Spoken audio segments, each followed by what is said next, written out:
Hey there, YouTubers, it's Don from True Cable coming at you again. And this time we're gonna play Mad Scientist a little bit. And I've got a Fluke DSX-8000 set up with Category 6 patch cord adapters and a 50-foot patch cord. And what we're gonna do is we're going to use this to find out if a Fluke DSX-8000 will tell you, like, if various amounts of bending in the cable reduces performance. We get questions about that quite a bit.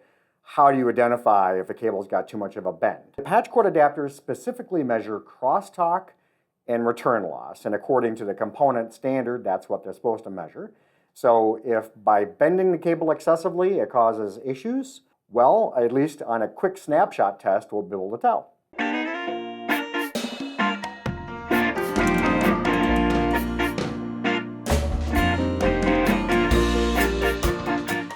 Let's get a baseline test. Nothing's been bent. It's got, as you can see, the bend radius is huge right now. It's like a foot across.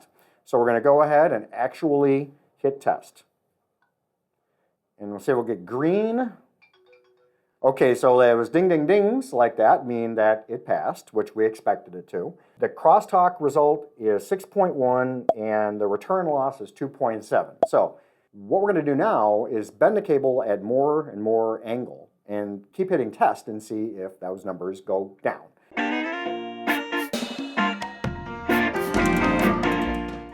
So let's see what happens when we put, let's say, a still inspec bend on it, but much tighter, like this. And we'll hit test. Let's see what it does. 5.4, 2.8. Number went down. Okay, so we have a bit of a reduction in performance. Okay, so what if we make it even tighter? Like, only like perhaps the size of maybe a nickel?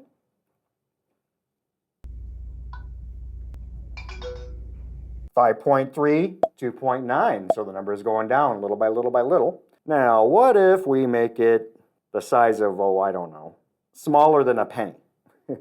You could barely get a pen through there. Let's see what happens now.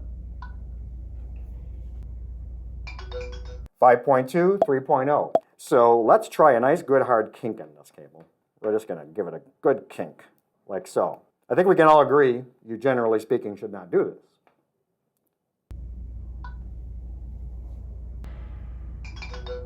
5.3, 3.1. So it basically stayed the same. So why didn't it fail? Did everyone expect this cable to fail instantly when I had put a good hard kink into it? And the answer is that there's two things going on.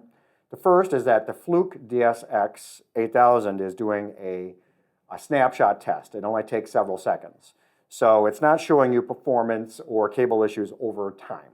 I mean, we did observe performance going down, so we know that happens. But it wasn't enough to cause a failure, even with a good hard kink in here. But that doesn't mean that the cable won't fail in time or might start causing problems like in a cable bundle or something like that. For that, you need to have what's known as a bit error rate tester. And that's something you can hook up and let run days if you like. And it will let you know things that the Fluke won't, like electromagnetic interference. That you can't really run down with a Fluke. And also, this is just a single cable. What if this was in a bundle? The behavior might be different. So the Fluke is just a snapshot tester. And although we can reduce performance of the cable, I can't actually cause a failure. But I'm not terribly surprised. It's a single cable. It's a snapshot test. So hopefully that answers any burning questions. And the mad scientist Don is going to be thinking about all kinds of other crazy things that I could try to do to answer some questions. And please, if you do have questions or things that you'd like me to test, let me know. If it's feasible, we're going to do it and get it on camera because, quite frankly, I love doing what-if things like this. So leave a comment below. Let us know what you'd like to see. Give us a thumbs up. Subscribe to our channel. We'd love to have you. And you have a wonderful day and happy networking.